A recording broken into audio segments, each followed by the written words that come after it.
Ladies and gentlemen, welcome back to another episode of Couple of Nukes. As always, I'm your host, Mr. Whiskey, and this is what you could call a reunion episode. No, today's guest has not been on the podcast before. Somehow, it has been about 3 years since I met her, and we see LinkedIn posts of each other every now and then. She's busy doing her stuff and my stuff, and somehow we just never got back to it. And I always joke that the people I meet in person a lot of times they end up being the last people on the podcast because I get emails every day, book me now, book me now. And then the people I meet in person, there's just kind of a reassurance that we're going to get to it. We're going to see each other again. So I never worry about it. But it's been 3 years and, we're here. We met at Podcast Movement Evolutions in Los Angeles, and I'm not sure exactly how we met. I think someone may have introduced us, but, they were like, listen, both of you do work with heroes, different types of heroes, which we'll get into. But Ms. Karen Hall, the Queen of Empathy, although in my phone you're saved as the Empathy Empress because it's alliterative and I like alliteration. So, but still, you are a powerful woman and leader in a lot of different industries and of empathy, which we'll get into that, sympathy versus empathy, empathy versus passion. We're going to get into all of that, talking about podcasting, writing, all kinds of stuff. So, to start us off, could you give us just a little brief 30,000 foot overview of who you are, and then we'll get back to the nitty-gritty details of growing up and everything that followed? Sure. Well, I have to say that when I first met Mr. Whiskey, he was so funny and he just made me laugh. And we were actually at a booth where we were recording ourselves for iHeartRadio, and Yes, um, yes. and he was just so kind, and I could just tell that he just cared so much. And then we kept running into each other again and again and again throughout the event, and he was so friendly. He remembered my name and I remembered his, and of course he had a cowboy hat. So I my husband's a cowboy, so I I just thought this guy has to be a good guy. And anyway, I just appreciate so much that yes, we have stayed in touch, but I really appreciate your mission in life. I appreciate what you're doing to bless people's lives and how you care about people so much and want to make their life better and want to help them to have greater strength, greater hope in their own life. So thank you for all that you are doing. Right, of course, and same to you. I think that's what first drew me to you during the conversation was what you do, which is really highlighting, you know, the heroes within. And there's a lot of focus on the heroes we see externally, especially military law enforcement, and as it should be, because there is great respect for them. Especially me being someone who didn't want to go into the military, but at 17 was forced by his parents to see other people, many people who are not classic American heroes who said, yes, America, but who said, I've got child support, I've got possible prison sentence, or I made bad financial decisions, or my college degree didn't work out. Do you have served alongside some people who didn't want to be there, but grew to love and serve the mission, and more importantly, to take care of one another? I think it's definitely important to highlight those people, but also just everyday people. I think we are all capable of being heroes, not just in the cinematic sense. And that's the thing. We get so focused on entertainment and drama and cinematics that we miss stuff. And I talked about that in one of the books I was featured in. It was actually to write about, courage and bravery. And I actually talked about stopping a homicide suicide plan and the weight of the moral choice of that guy's whole career and life being in my hands. That was not a big grand display of lifting a car off of someone or of taking a bullet for someone. And a lot of our acts of courage, of heroic actions, they are internal spiritual decisions that can have a Mhm. ripple effect that's visible, but sometimes they're invisible. So I had to ask, what inspired you to want to highlight that about people? Was it maybe there was a hero within someone in your life or something that you witnessed, or was it just seeing people not be recognized and appreciated enough? That is such a good question because I prayed really hard about my podcast. And just to tell you a little bit of the history of how I started my podcast, I was writing a book, and I had gone through a lot of challenges. I had lived in a very rural area, couldn't find anybody that could relate to me. I would share my story. People were like, well, you need to reach out for help, and I would. But when I would share my story, people would be like, I can't relate to you. So I felt Mm, very alone. So I thought, maybe if I write a book and I share lots of people's stories of adversity and how they dealt with it, someone will relate to one of those stories. Because maybe they can't relate to mine, but maybe they could relate to yours. So I started interviewing people, but then I got to the point where I didn't know how to market it. And I was working on this for some time. Then life would happen and I'd kind of shelve it. Then I'd bring it back out and then I'd work on it. And anyway, so then podcasting was becoming more popular. And as I was praying about my book, I really felt the Spirit lead me and say, do a podcast because anybody could listen and you could interview people. You love interviewing people. You could interview people all the time. So then I was like, okay, well, what should I call it? What should I call it? And as I was praying about it, those words came to my mind, the hero within, because I do feel like each of us have a story. My husband just laughs because when we go to the store, we'll go to Walmart or we'll take an Uber somewhere, and he said, you have this thing on your forehead that says, tell me your story. We can't get out of anywhere under an hour without the mm. person telling you their story. And he said, podcasting is perfect for you because you always get the best stories out of people. And I found that every single person did have, I felt that they were a hero. And I felt like we came here with divine strength and with divine wisdom. And many times we're looking outside of ourselves to try and get answers. But if we're just quiet, if we just return to love, if we just turn back to the divine and remember who we divinely are, our divine identity, and tap back into that spirituality, whatever we call it, then I feel like we that is revealed back to us, and then we have such strength to be able to deal with the challenges and the adversity in our life. And I do see a lot of unsung heroes who do so many, like you said, those quiet things. Sometimes it's heroic to get up in the morning. Sometimes it's heroic to go to work that day. You hate your job, but you care about your family and you still go to work when you don't want to be there. There's so many things that people do to show up when they don't want to, and they're have a horrible battle that they're dealing with, but they just keep showing up. They keep taking one step in front of the other. So like you said, it's not always this big heroic thing, but there's a we all are heroes in different ways. And interestingly enough, my dad always wanted to be a hero. He like you were talking about, I think he had the the night. What did you say? The night in White knight the white syndrome, knight, the or they white call it knight broken syndrome. bird syndrome too. Yeah, he cared so much for the underdog, and when he joined the military, he trained to be an EOD specialist because he wanted to make sure the bombs didn't go off, and so he learned how to do that. One of the most dangerous jobs in the Mm-hmm. military. 100%. And yeah, and he'd risked that because he wanted to save lives. Well, then he also then saved lives in mental health, and he counseled people. He was a psychologist. So I probably got some of that from him because I also saw him be an unsung hero in so many ways. He didn't get accolades or things, very quietly just went saving lives. People Mm. would call him and he'd say, let's go for a drive, let's, and he'd take people to the doctor, and say, I think you need to go to the doctor. And when he passed away, gosh, I'm gonna get emotional, but when he passed away, I asked my mom, can I talk and tell stories about him and his life? Can we do like a celebration of life? And she said, sure, and so I said, well, here's what I want to say. And I let her read it. She said, oh, he would love that. And so I talked about my dad's, battle and the hard things that he had gone through.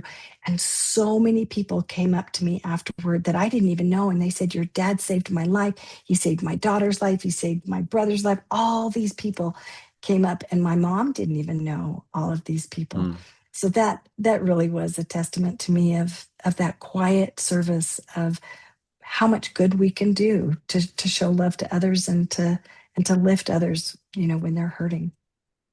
100%. And actually, your husband and my fiance would get along because I have the same thing on my, I guess, on the brim of my hat that you have on your forehead because I texted her once. I said, "Hey, my event is gonna end at 10 p.m. and I'll come pick you up afterward. We'll get dinner." And she goes, "I don't expect to see you to midnight 30." I said, "Well, what is that supposed to mean?" She goes, "You always stay and talk to people and network for hours after every event is over. You network on cruises you go to. You network at the grocery store. You literally talk to people on the sidewalk." She goes, "I don't expect, I'm just going to eat dinner by myself and then we can go get dessert together." And I said, "No, I'm getting you as soon as the event ends."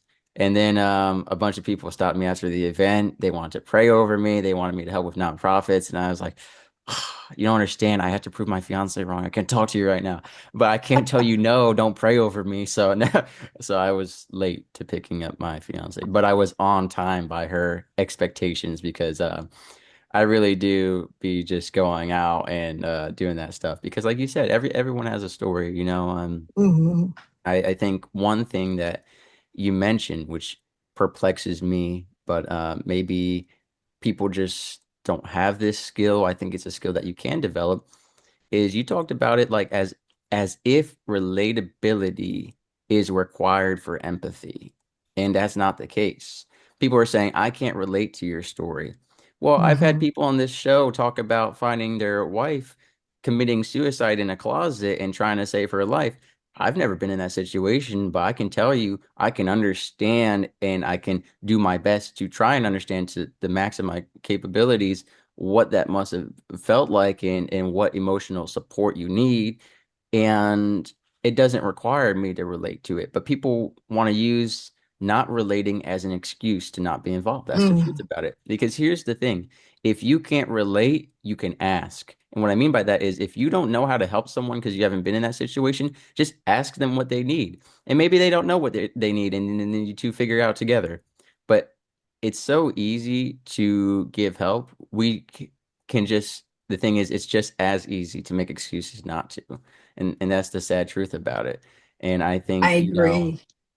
I believe that all of our stories are relatable to someone somewhere. Maybe it's not every person you meet at the grocery store or in a taxi cab, but there is someone out there going through it. And that's why we do what we do with these podcasts and our work on stage, Mhm. because it's about reaching the right person at the right time. It's about recovering loudly so others don't die quietly. And so that our look back can be someone else's look forward. It's not just about have other people gone through these situations. It's are people going to go through them possibly? And can we prevent that? So in that spirit and sense, I'd love for you to share, was there any particular story or reoccurring theme that really stood out to you? Like, is there maybe something heroic that a lot of people are doing that really surprised you that you didn't realize were out there? If that question makes sense, hopefully. Um, well, I want to just touch a little bit about on what you just said about For sure. relatability because I thought it was very interesting too that so many people responded that way because I thought we don't have to have gone through the same thing. Like I had friends that had gone through divorce. I had never been divorced, but I understood rejection. I understood loneliness. And so I would tell Mm, people, mm, you haven't maybe gone through what I've gone through, but I imagine we've had the same feelings and mm. we've probably we can relate to the feelings in Right. each other. And Focused like on you the said, labels yeah, versus feelings. Yeah. right. And even if I don't know how to help, I can still show I care. Mm, hmm That's not, I mean, but I think that one of the reasons it's a problem is it's uncomfortable for people. And so mm, that excuse comes in very handy. Well, I just can't relate.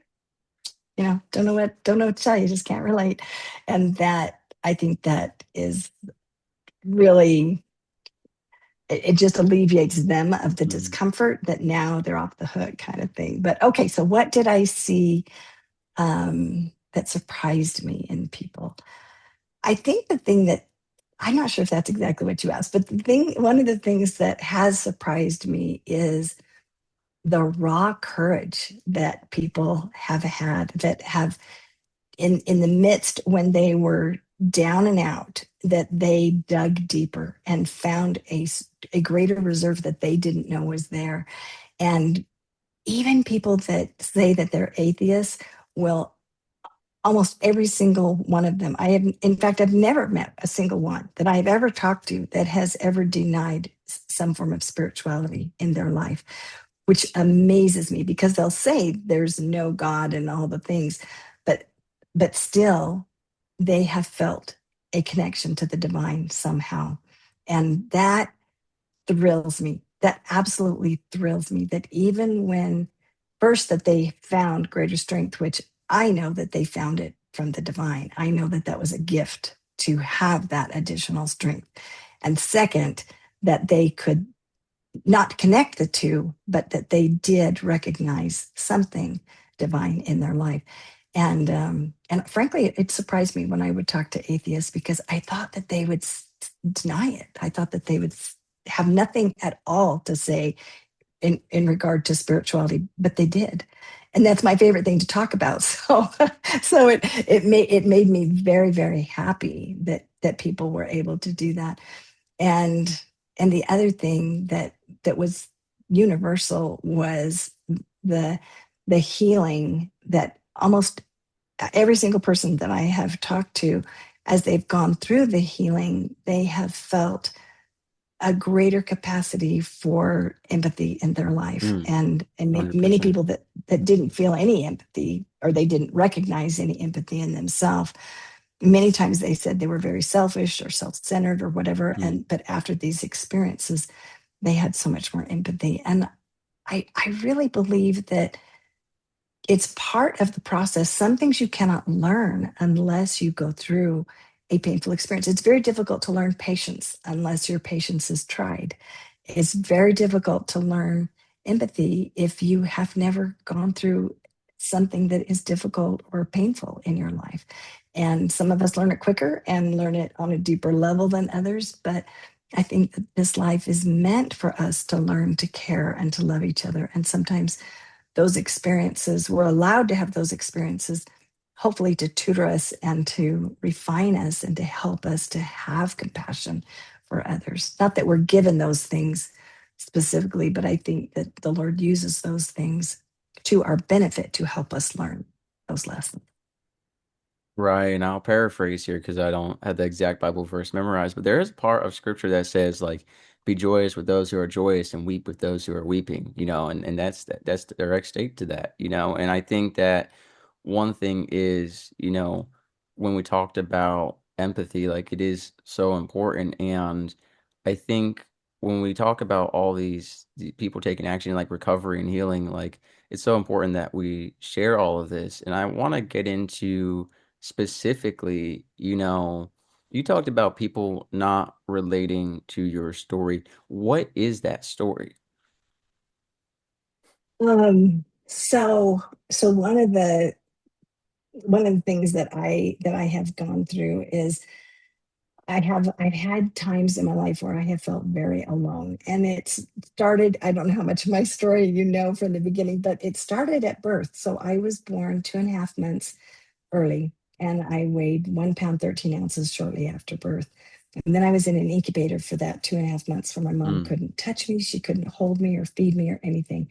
And that's a long time for a baby to be all alone without its mother and or father. And babies die, from not being held. But miraculously, I survived. They did not think I would survive. They thought that I would die. But then when I did, they said, well, she's going to be a vegetable.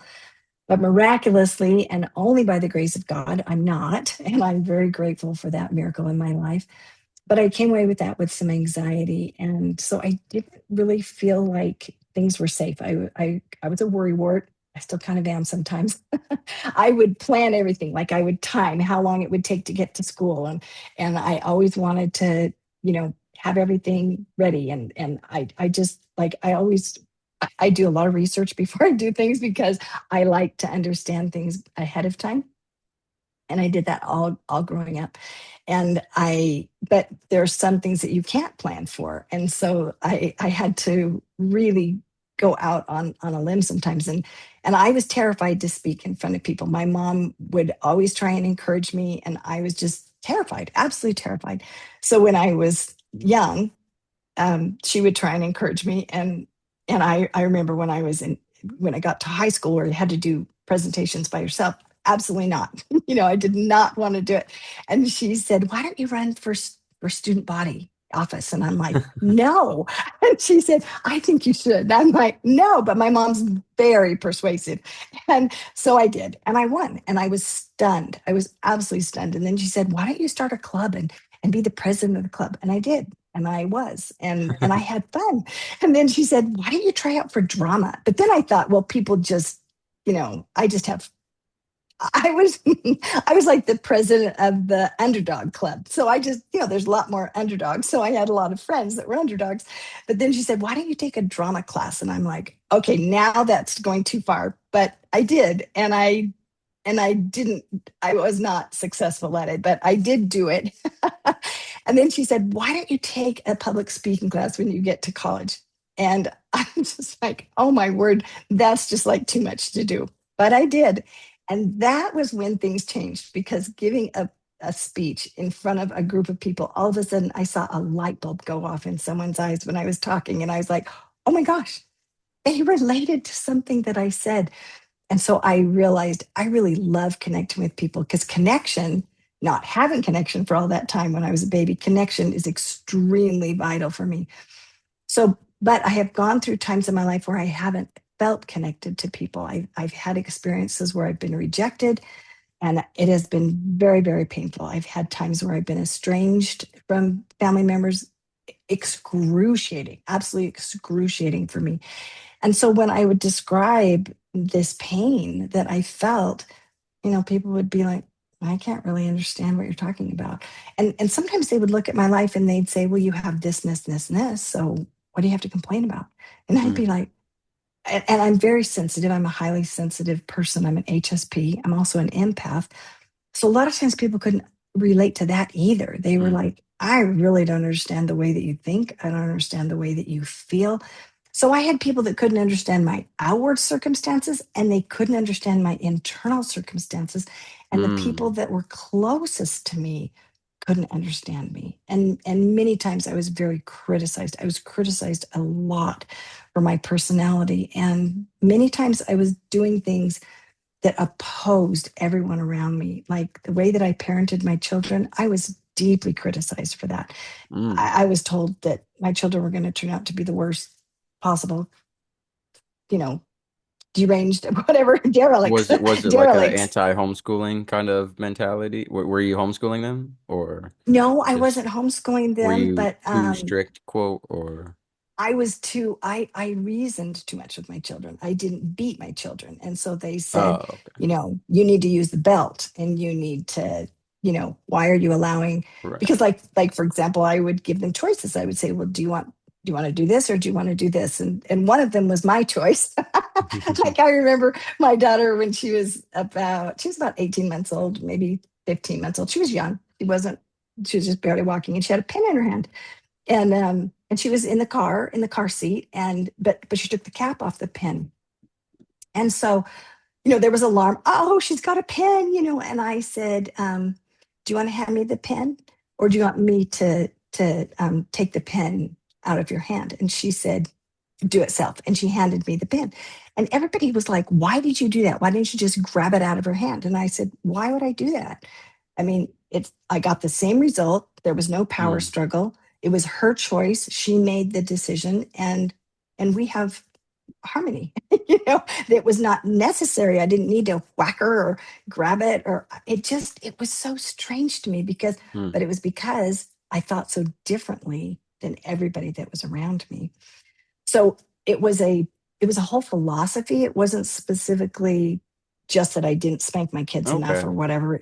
It was No, just the I get way that. that, yeah, it was just the way that, and I was so focused on internal motivation. I was constantly saying, how does that feel when you do that? Do you feel good in your heart when you do that? Or look at their expression. Can you see how that impacted them, Right, right. when you did that?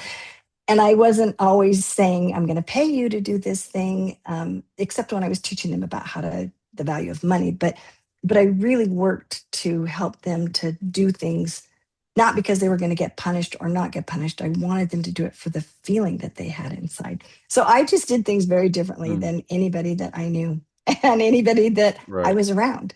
So I was kind of a unicorn, Mm. and everybody thought I was doing it wrong. Well, we've talked about that parenting style on this show before, maybe not in a similar sense to you. I'm sure you'll agree with what I say, which is for me, so many parents jump the gun of the question why, and they just go straight to punishment or blame rather than understanding the motivation, as you mentioned, which is important, right? It's Hmm. we want to rationalize and say, all right, your parents say, hey, your grades are slipping because you spend too much time on your phone rather than looking at, well, maybe they're on their phone because they're being cyberbullied and now they have depression and anxiety, and so their grades are slipping. They can't concentrate because they're being cyberbullied. Or maybe there's something Hmm. going on at school, right? And sometimes your children won't open up to you about the why, and you have to dig deeper or wait for that to be revealed after you take your own actions. But I think it's so important we look at the why. A lot of people will say, just force your kids to do sports, and they'll learn to love it later. But for me, I think I want to know, okay, if you don't want to do soccer, what's the reason? Is there a different sport you'd rather do and why? Um, like I said, you can't always find out the why, but a lot of the reasons why parents can't find out the why is because of the initial parenting of where children feel like they can't express the why, or they don't even know how to Right. express the why. In fact, we did an episode with Kimberly Spencer. She talked about children's emotions and vocabulary are connected. So I don't know the exact study she was referencing, but basically, kids who had fewer vocabulary words had worse emotional expression because, let's say, for example, they only know enraged and sad, and they don't know, well, I'm annoyed or I'm frustrated or I'm angry. I'm not enraged, but I'm just upset or I'm kind of Or horrible, scared or right? Knowing these something. different emotions. So Yeah. it's really important that we teach our children about that stuff and set up an establishment where they feel like, hey, we can talk to you about the why. And that you talked earlier about patience. Patience in digesting the why can be difficult, because there has to be a bit of a delay. Because if you react to the why immediately, you can shut them down from explaining in the future. If every time I say why, I instantly get scolded, even though I gave the reason rather than a conversation, it's important to teach them that stuff. Of course, you can't give them too much control where they think, hey, I'm a co-parent, right? I understand that Right. concern and stuff. But there's a balance to it, just like anything. And people just immediately always jump to the, oh, you're co-parenting, that's bad spectrum, or the you're too strict spectrum, right? There's a balance to be had.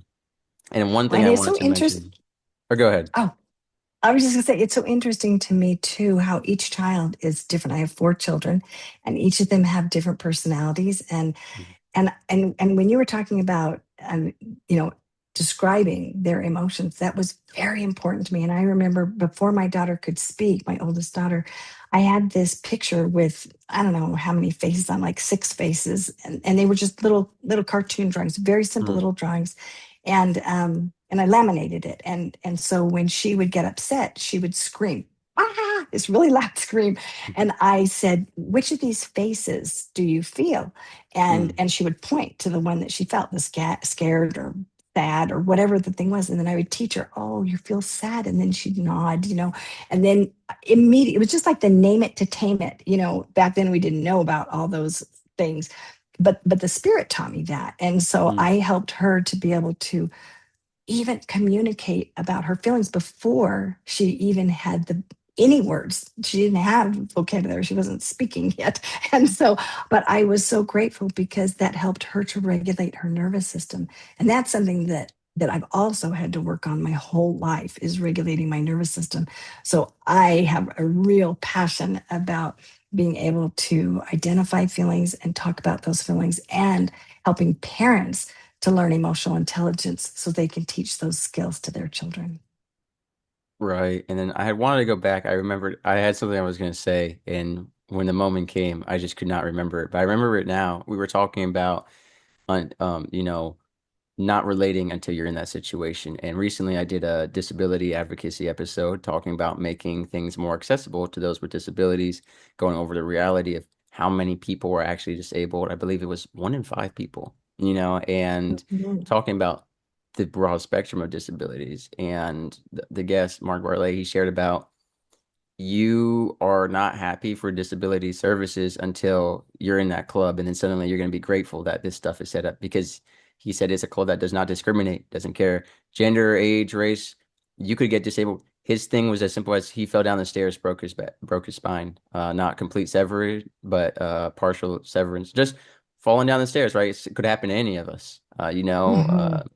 And I was thinking about that, right? It's like people were like, why do I care about addiction recovery or suicide prevention and awareness? And for me, it's not about, hey, I've been through it, so I care about it. It's about I could end up in that position or someone I know could end up in this position. In fact, most people know someone who's addicted or struggling with some kind of mental health crisis right now. That's just how it is. And so I think it's not always it's kind of selfish to say I don't relate. It's about, well, do other people relate? Or could I be in this situation? Or could someone I know? What if that was a great example, especially when it comes to women's advocacy we hear, what about if that was your sister or your daughter or your mother who had been, sexually assaulted and the system wasn't set up for her? Wouldn't you want to support them? Or if, your brother, father, or son was falsely accused, wouldn't you want the system to have justice? Or, if someone in your family overdosed, wouldn't you want the proper response? So it's really about Mhm. living outside of yourself. But nowadays, we are so bombarded and inundated from mainstream media, from music culture, from social media to consume and indulge in ourselves, or to only invest in the lives of celebrities. And I love, we talked about the halo effect on my podcast the other day. Coach Wright, Steve Wright, we did a Japan to Jamaica international episode, crazy time zone, struggle. But we recorded it together and he spoke about the halo effect, which I think is really important. Speaking of heroes, even is just because someone is heroic or skilled or successful in one category of life doesn't give them the authority or knowledge to speak on other subjects. But because of this halo effect, a lot of people cause that to happen. So let's say someone's a famous singer, you love what they do singing. Well, now they want to speak on politics or finances or something that they're maybe not specialized in. Politics is a gray area because it could be morality, but let's say it's something niche. And we're like, yes, so and so said it, blah, blah, blah. Just like, a person who is good in one thing doesn't make them good in all things. But because they're a Right. celebrity, we believe, oh, wow, so and so said this, we should follow this. There are people I follow in my life. I try not to celebritize people, but there's a few people who have done great work that I follow. But, like one of them is a fitness expert. Like his fitness stuff is amazing. Probably one of the strongest, most athletic and durable guys in the world.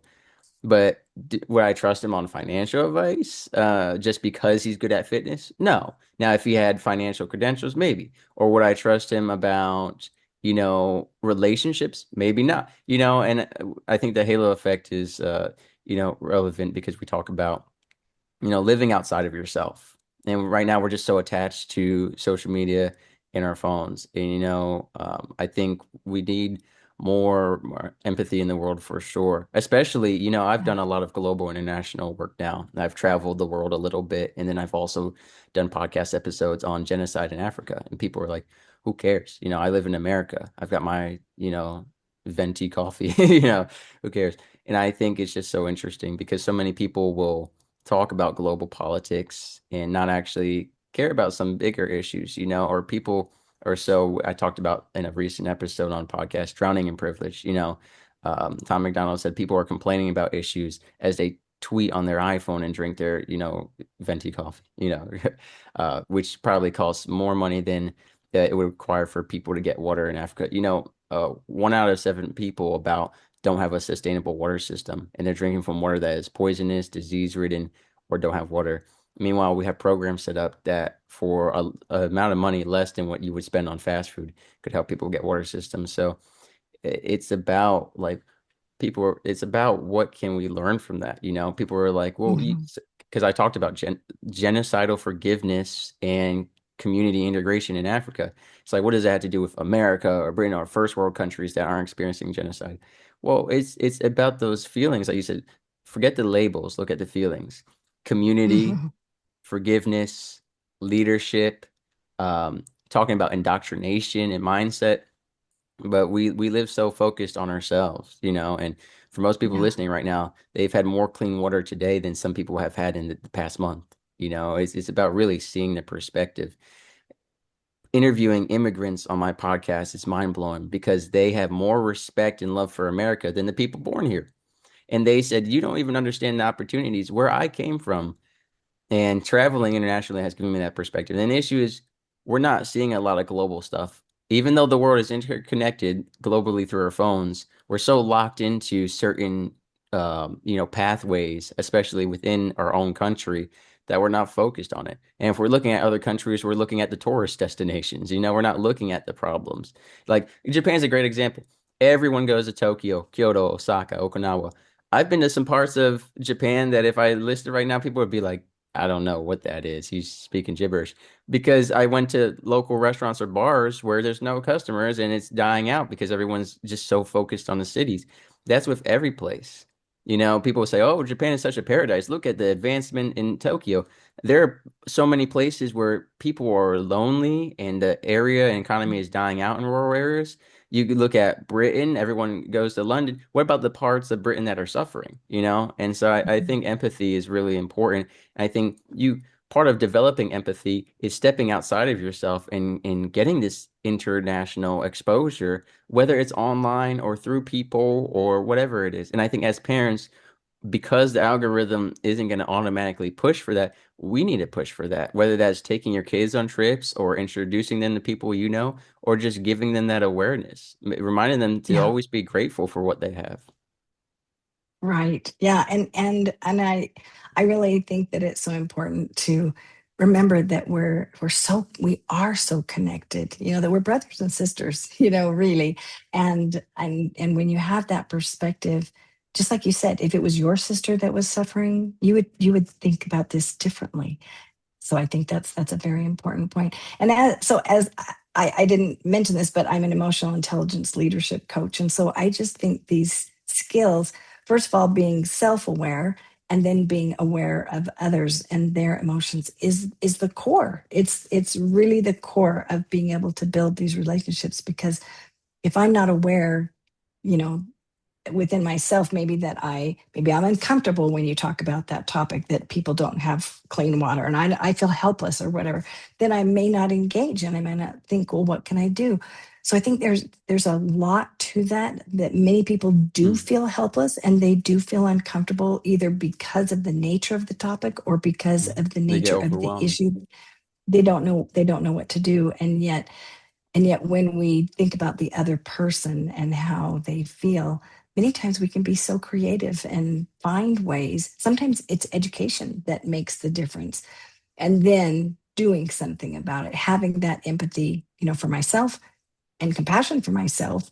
It's okay if I feel uncomfortable. I'm still gonna reach out and having empathy for Hmm. you and for the other person and caring about their situation and then being motivated to actually do something. You remind me of this first bad date I had. I took this woman out and made her cry unintentionally because I was sharing, my backstory and the work that I do, and it emotionally overwhelmed her. And I am in a different state. I talk about suicide and addiction every day, all day. I talk about women who were beaten and had to mop up their own blood. It doesn't bother me in the sense that I'm empathetic. I work with those people, but I guess I don't want to say tolerance, but I have an emotional buildup where I can handle and manage those subjects, because that's the question I get all the time. Mr. Whiskey, how do you talk about this stuff all day and go to bed at night, And I guess for me, I forget that other people aren't as exposed to it as I am. And it's just not a first good date conversation. People ask me, what do you do? What's your family like? Well, my mom told me I was going to die alone and no one would ever love me. And I don't talk to her. And a lot of women instantly left because they said, oh, if you don't have a mother, you don't know how to love women. Anyway, I talk about what I do. Yeah. And then it's like too much. They're like, this is a terrible topic. I'm like, well, this is what I do. But, for me too, it's like what I do is in the midst of trauma and hardships, but I'm a man of recovery. I'm a man of hope, of faith, and of recovery. So I don't see it as negative. I see everything I look at it in the forward direction. And I think some people are Right. looking at it only in the backward direction, especially when you're talking about what you've been through. For me, it's like Well, you asked what I've been through, not what I'm dealing with right now, right? I've already been through this stuff. And then sometimes they'll ask, well, have you dealt with all of it? And I'll be like, I don't know. Depends who you ask, to be honest. But one thing that you mentioned that I think is so important along this conversation of emotional awareness and, self-awareness, social awareness, being receptive and responsive to the people around you, it's hard when we don't even know our own emotions. It's hard when our Mhm. emotions are being told to us, for us, by a social media, by an algorithm, by a TV show, by music culture, whatever it is, by our parents, even. I grew up in a controlling household where my emotions were dictated, right? So I think a lot of people right now, and we know this for a fact, that a lot of people don't love themselves. They don't know how they feel. They don't know what they want, but they know that they feel lonely. A lot of them are getting into toxic relationships to cope with these feelings or to try and chase after feelings that they should already have on their own. And so we are in such a, for lack of better words, a very tumultuous emotional time. It is a very Mhm. time of emotional turmoil out there. And I think that so many people are seeking emotions and emotional feelings through other means rather than what's first and foremost. And, I was speaking about this in relation to relationships, addiction, suicide, video gaming, sex, all this stuff. It's all interconnected, even work and identity, you know? Even work. Yeah, it's so true because it reminds me of that country song, Looking for Love in All the Wrong Places, because we have this hole in our heart and we are searching for that connection. And the Surgeon General declared we have an epidemic of loneliness. It is, Mhm. there is no doubt. Statistically, we Mhm. have an epidemic of loneliness. I did a And whole that, episode on that, and it'll yeah, shock you. It will shock you. and that drives people to, like you said, to find that connection somewhere or to numb that pain. Hmm. Yeah, in that episode with Dr. Anthony Sillard, that's my episode on the loneliness epidemic. We actually talked about people, specifically here in Japan, actually, elderly Japanese men committing crime to have community in prison or to be fed and housed. I just wrote a whole research paper Mm, about it, actually. Very interesting stuff. You look at, he shared that children in the UK were getting less sunlight exposure than inmates. Prisoners were spending more time outside than children. I think he talked about like I think men in the United Kingdom over 45 are the highest loneliest population. Like he went over all statistics and blew my mind. And we talked yeah, about how we are more interconnected than ever before, but more separated than ever before in so many yeah, ways. And here's the thing that I shared with Coach Wright in my Japan to Jamaica episode, actually.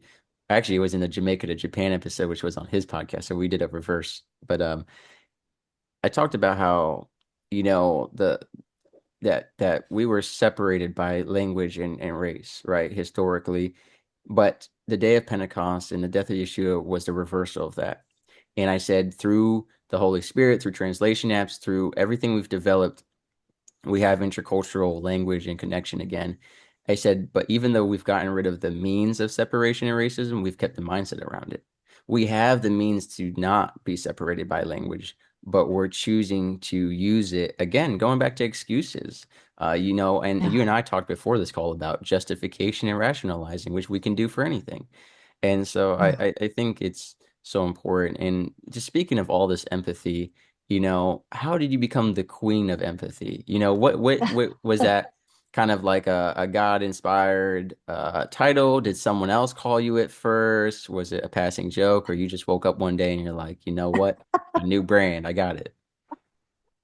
Well, I was actually trying to figure out how to brand myself with the Hero Within, and so I hired a branding expert, a marketer, and he said you need to do focus groups with all your clients because I was coaching at that point in time, and I can't remember actually if I had started publishing my podcast or not. I think I had just barely started publishing my podcast. So I interviewed all my clients and I had them all fill out this questionnaire. And then I had them get together and then we shared the answers. And so I had all these people, they all said the same thing. What was one word that they would pick to use to describe me? And they all picked empathy. And I was stunned. I had no idea that that's what people would say. And I was sharing, and another one said empathy, and another one said empathy, and I'm like, Mm. wow, every single one of you picked that. And one of my clients said, you should call yourself the queen of empathy.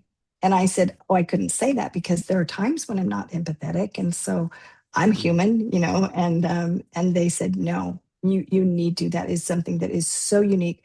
Because many of them had been to other coaches and other therapists, and they said, you are so unique in the way that you coach, and you have such an empathetic way.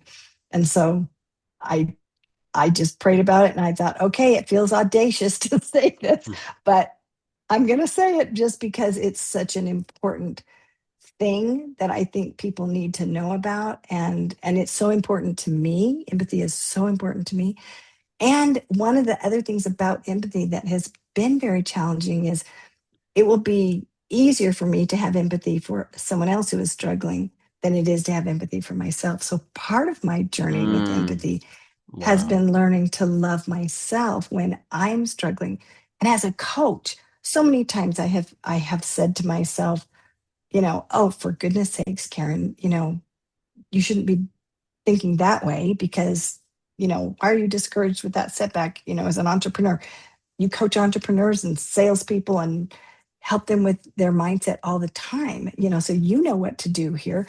But that judgment that I would feel about myself, that wasn't empathetic. Then I'd feel shame for feeling the feeling. Then I'd feel shame for judging myself. And I'd have these layers of shame that I'd have to work through to get down to where I could finally, have forgiveness for myself for feeling those things and love myself and have empathy and realize it's okay that I'm struggling with that thing. I'm human. So, I'm feeling a normal emotion, and it's okay if I am not just, immediately thinking something positive, and love myself through the process. So learning to have empathy for myself has been like one of the final frontiers, where the other was much easier for me to have as an empath for most of my life. That was easy, but Mm, having empathy for myself was not as easy, even though I loved myself.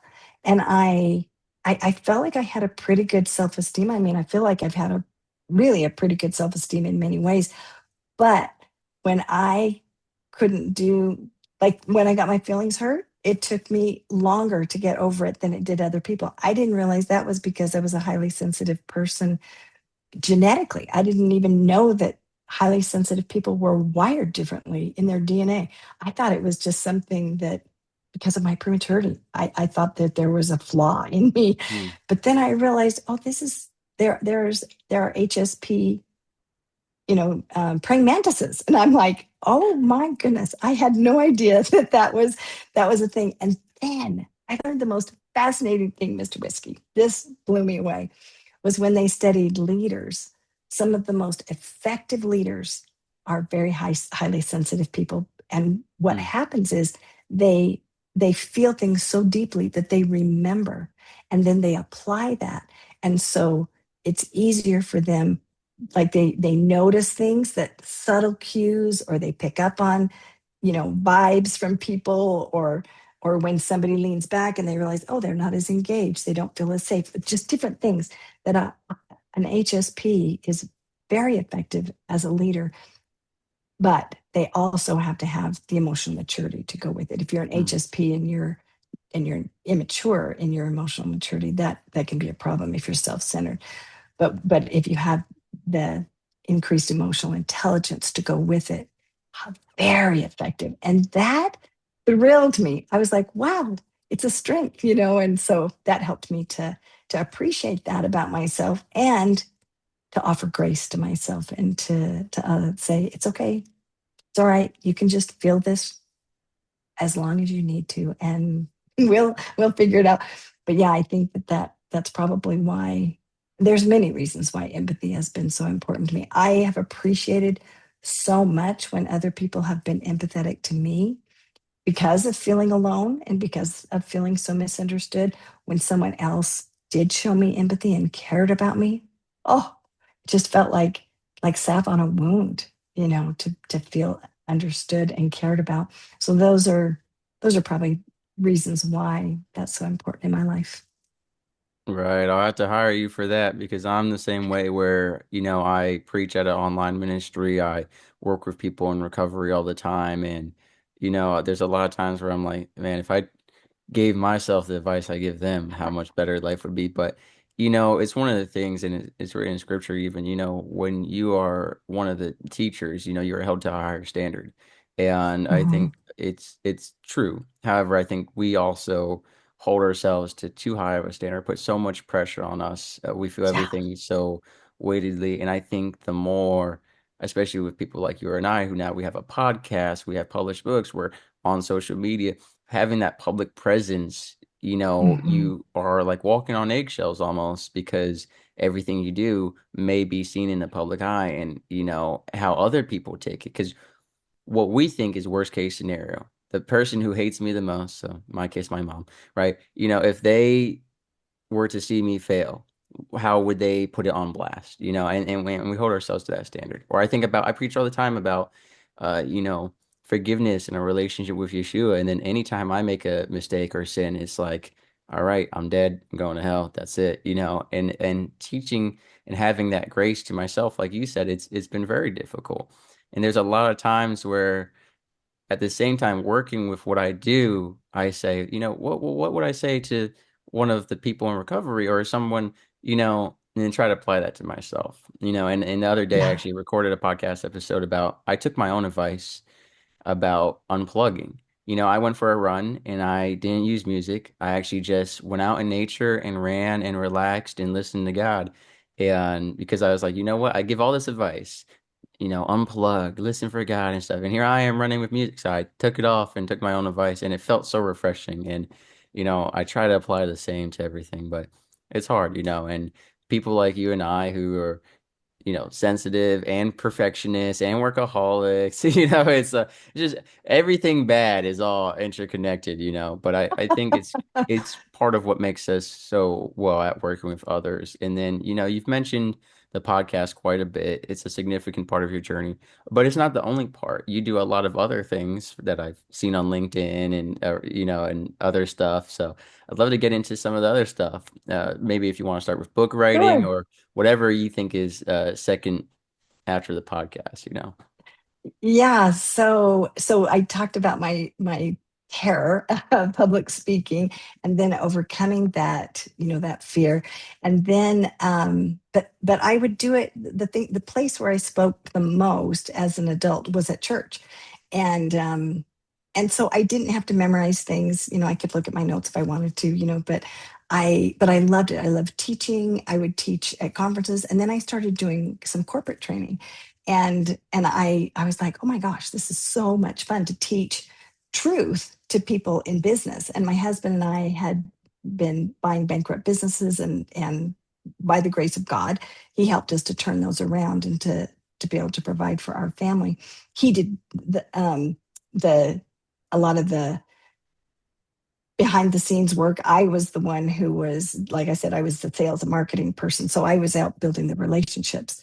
And anyway, as I was doing that, and as I was speaking more and more, and then as I started coaching, and then being, with the podcast, it was scary for me because I didn't really like the way my voice sounded on a recording. I was getting used to I hearing can it in relate my to ear. that. I'm empathetic to Yeah. that. So I was okay if I was speaking out loud in a group and I could hear it then, but the recording part I did not like. And so I would listen to it again and again. And finally I just said, I'm not going to listen to it. I'm just going to put it out there. And I had so many people comment on the quality of my voice, and they said, your voice is so soothing. And I said, you think that? And they're like, I mean, I had so many people say that to me. And and then my granddaughter said it to me, and she was just like, I don't know, 3 or so, and she said, Grandma, she said, I love the way you speak. And I said, you do? And I didn't know what she was talking about. I didn't know what she meant. And she said, yes, I love the way you say that. And I said, say what? And she said, you say everything so gentle. It's like, That's oh, cute. bless you, you little sweetheart. And I realized, oh, it's not, it means something to someone else. And I think they were feeling the spirit, when I was talking, because I am talking about, blessings and the Lord so much during my messages. So I think that's what it is that they feel. But then I started speaking on stage, and so live stages and virtual stages and big audiences, really big audiences. That was scary. That was really scary. And I just prayed and prayed and prayed and prayed and prayed my guts out, before I'd get on stage. And I would be afraid because, like you don't want to look over here and read your notes. You want to stay focused on the people that you're speaking to. And I had to really rely on the Lord. And I remember being so worried about the way that, again, not the tonal quality, but the words. Was I saying Mm. the words that God wanted me to say? And sometimes I would feel very impressed to say certain things, but I couldn't remember it. When my emotions would escalate and I would be dysregulated, I wasn't at my prefrontal cortex, so I couldn't remember what I was supposed to say, and I would forget, and I'd be hard on myself. I'd be like, "Oh, Lord told me to say that," and I couldn't remember it. So then I'd just say, "Okay, Lord, you know that I can't always remember things when I'm nervous, and so I'm just gonna be there. And if you'll please loose my tongue and please bring things back to my remembrance, I'll just be there, and and then when that would happen and he would bring it back to my remembrance, oh my gosh, it was so thrilling to me. I got so excited. And then, like I was telling you, when the light bulb would go off on their head because that thing meant something to them, oh, it just made me thrilled because it wasn't my message. It wasn't my words. It was his. I was just the conduit to get to be the messenger to deliver that message. And that was what brought me the greatest joy as a public speaker. So then I started producing events where I created platforms for other people, not just on my podcast, but other stages where people could also speak. And so to help other people overcome their fears and then share their story and their message, it made me so happy. And then what I realized, somebody said to me one time, "You're really a voice to the voiceless because you give permission to us to overcome our fears. You speak for us until we can overcome our fears. But when we watch you and we see what you've gone through, then we feel empowered bit by bit until we can do it." And I realized, oh my goodness, because I think that really is the case. Other people gave a voice to me before I could do it. And I had many mentors who I admired. So I felt really happy that I could be a voice to the voiceless by sharing what they wish they could share and also giving them permission to empower them to share it. So that's what I did next. And then I've also published stories because I was writing that book ever since I've been a girl. I admired Little House on the Prairie, Laura Ingalls Wilder. I wanted to be a writer like her, and so that was my dream. Ever since I've been like 9 years old, I started writing my first book at that point in time, and so when I published my story for the first time, so exciting to just hold it in my hand and then to help other people to publish their story. So now, as an editor, I meet with them and they give me their first draft, and it's so vulnerable. It's like, oh my goodness, I'm sharing my heart in this vulnerable story about myself. And then I'll say, oh, that was so good, but I want to know more about this because I kind of feel this intuitive feeling. I am very intuitive, but I feel like God is saying the people that are going to read this are going to want to know more about this specific thing. So then I ask more questions. And that process is a little scary for a lot of authors because they're like, oh, I don't want to tell that part of my story. That's kind of scary and vulnerable. What if people don't like me? And what they usually say is, and I said this, what if they don't like what I say? But it really translates to what if they don't like me because of what I Mm. say? So Mm. to help people to overcome that fear and to be able to share that story on stage and in print, because in print it's there forever. Sometimes on the stage maybe people can't find it as well, but print is it's there. So I again, to help people to feel empowered, to feel confident, and to feel really connected with the divine when they go through that process, to be able to share that thing that really is their mission in life. And it's really the journey of what got them to be able to, one, have that mission, and two, have the courage to act and to follow the promptings that they have to do that mission in life. So those are the things the real me to no end. And then I also coach, leaders about how to increase their emotional intelligence so that they can build teams around them, so they can create psychological safety. Because we talk about, you know, building teams, we talk about teamwork, we talk about leadership, but it really comes down to, and it's not simply communication, it's the energy that we feel with somebody. You may say all the right words and you may have all the statistics and everything may look really good. But if I don't feel safe with you, I'm not going to share the same things. And many times the leader thinks, well, I've got the title, so I've got the authority, I'm the leader. But leadership isn't about titles, it's about trust. And trust is the currency of leadership. So if I feel psychologically safe with you, I'm going to share things with you. I might say, I noticed over here we could do this differently because I know that you care about me and I know that you'll be willing to listen.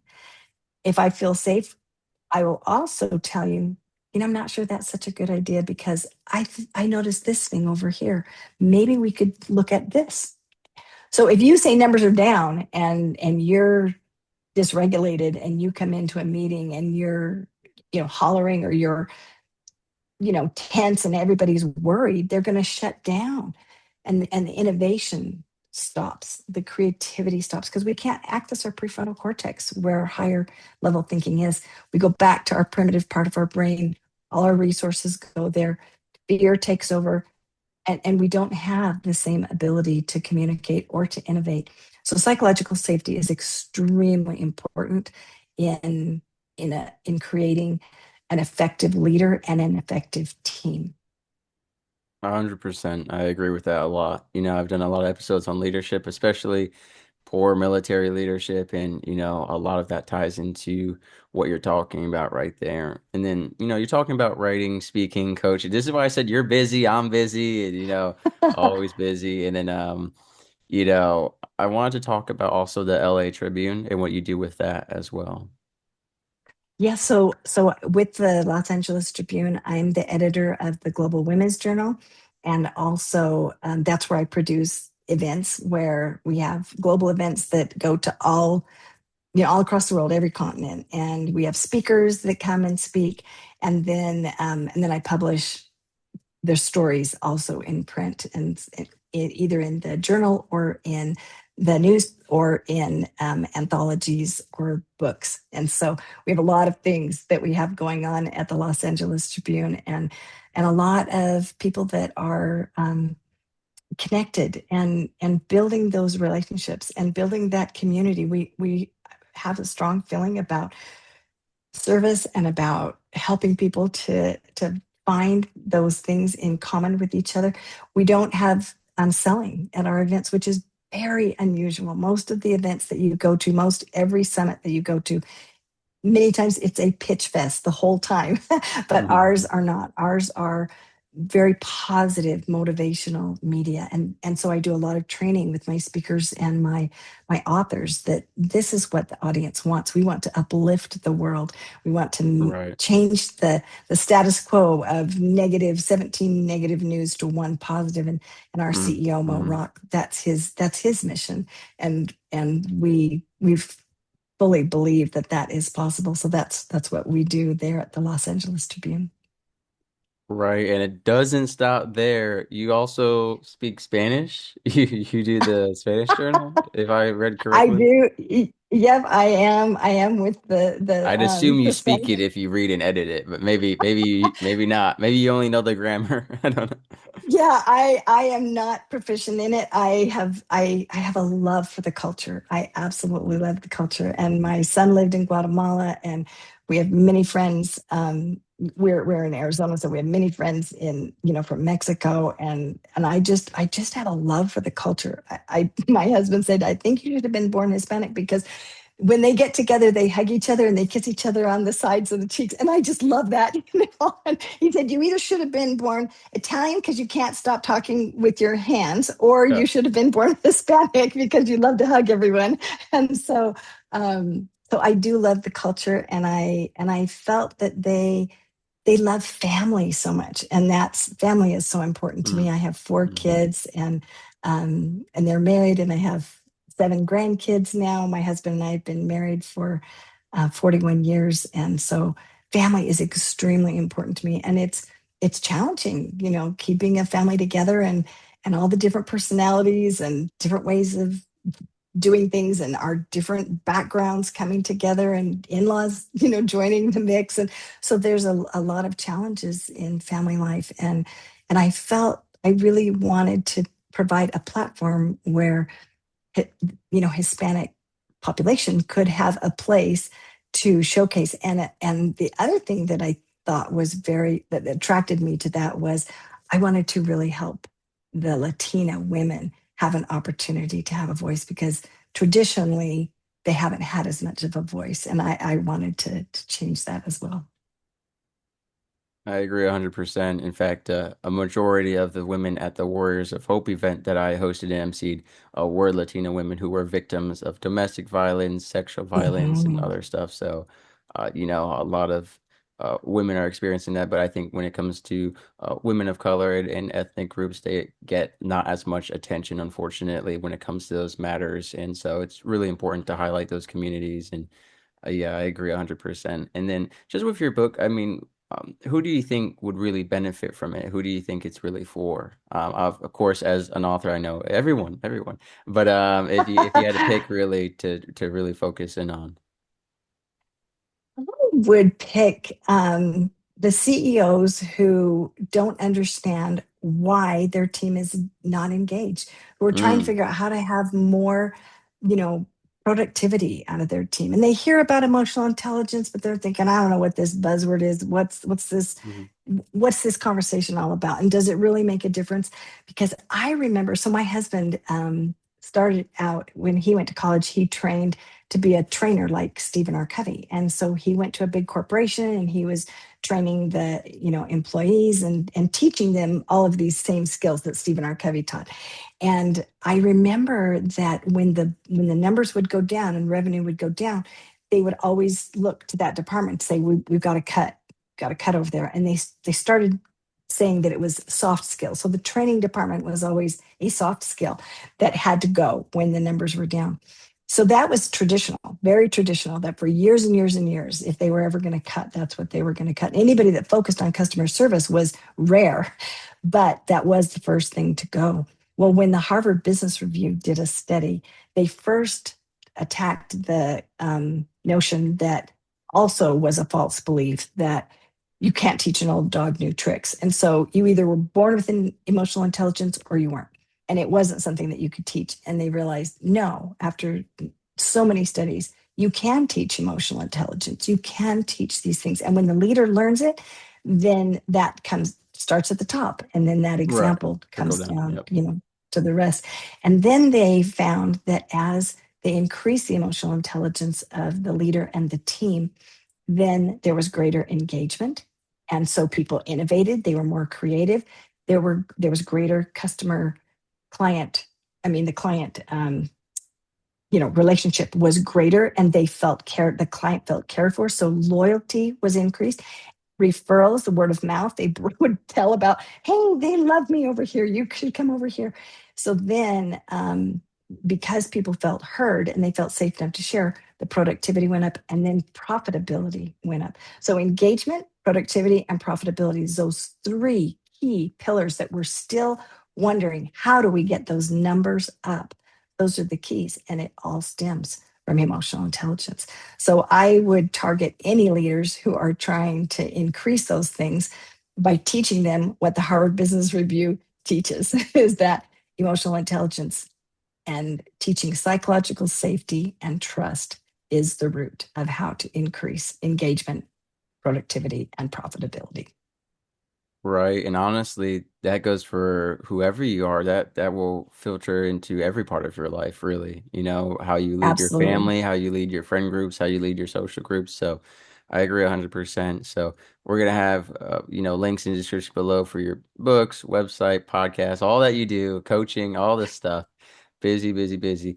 On that note, what is the future looking like? Any big projects coming up or any new developments you think, or kind of just staying in the lane that you're in right now? So I am going to be working more closely over the bestseller division at the Los Angeles Tribune. So that's something that I'm really excited about, helping authors now leverage. So they've got the book. Now what? They've spoken on a podcast. Now what?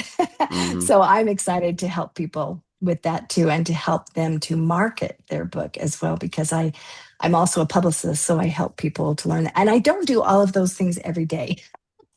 Right, right. So it's not like as you and I talked about, there are things that I am, like I just did a 10-day event in May on leadership, and they Wow. were long days. Well, that's what I did then. And so Mhm.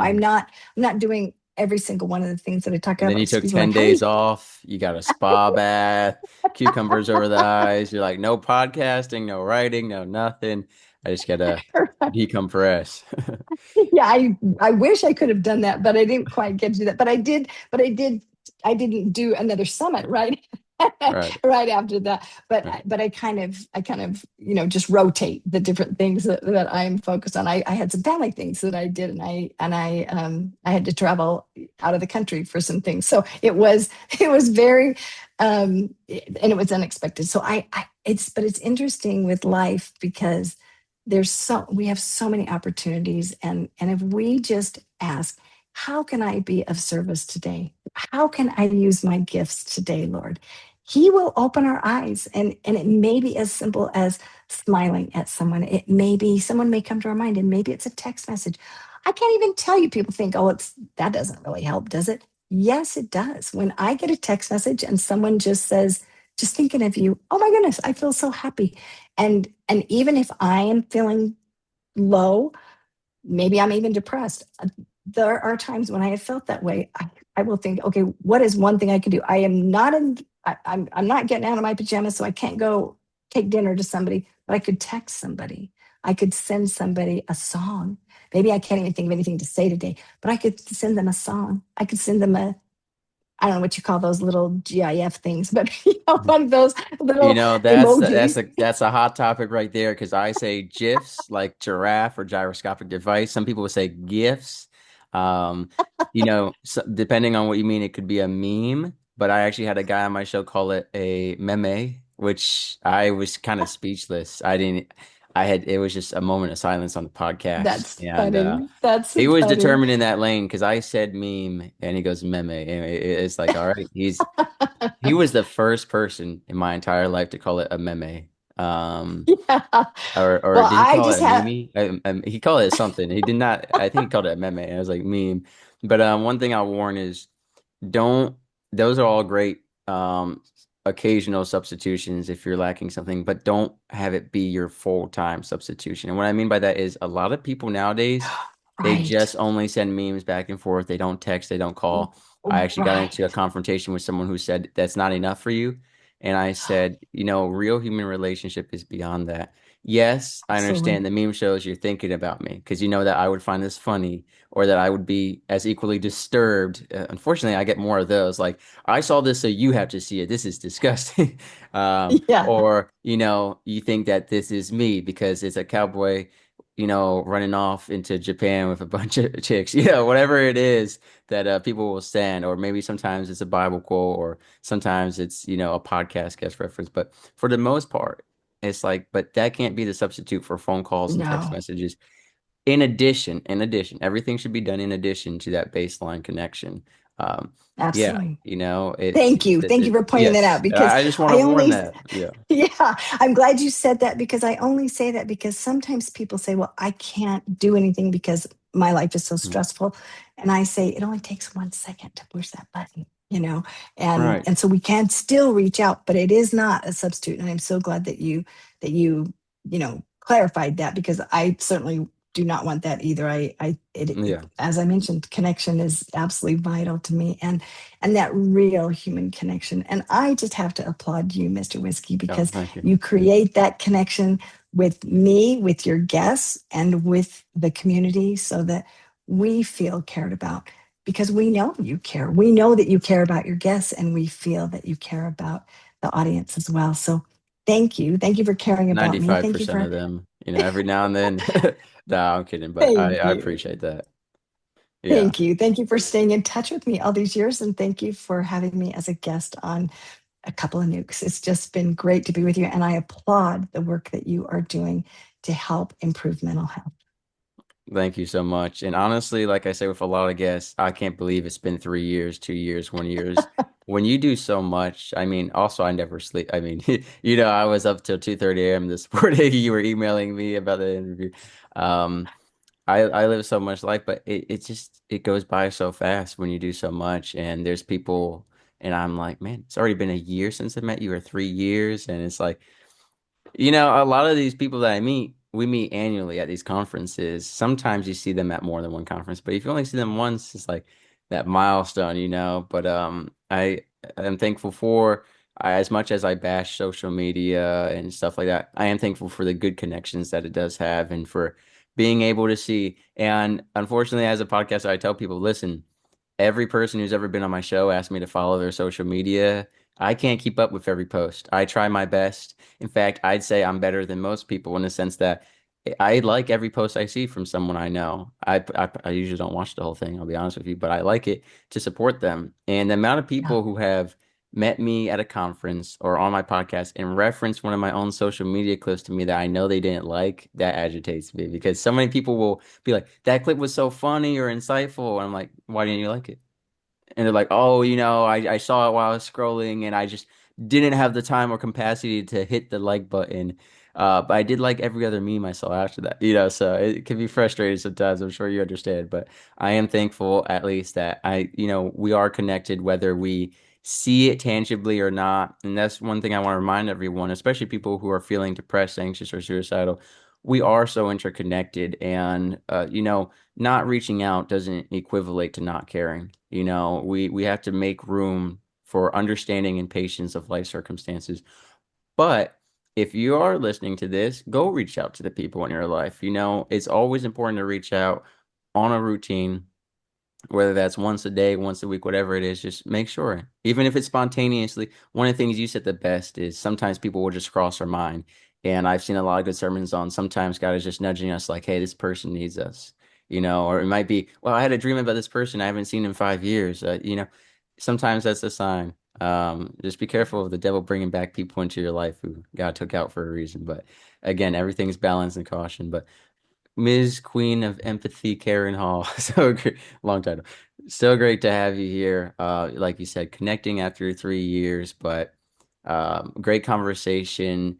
I think a lot of what we talked about is all interconnected. I hope people would take something away from it. And I just want to remind everyone listening in the style of your podcast, there is a hero within you. And maybe they've already done something heroic and you don't even realize it. Maybe it's yet to happen, but always be ready and preparing yourself for that. And remember that it's not about big cinematic moments, but it's about what you do in the everyday and how you show up. That's exactly right. Thank you. Thank you again. It was a joy to be with you.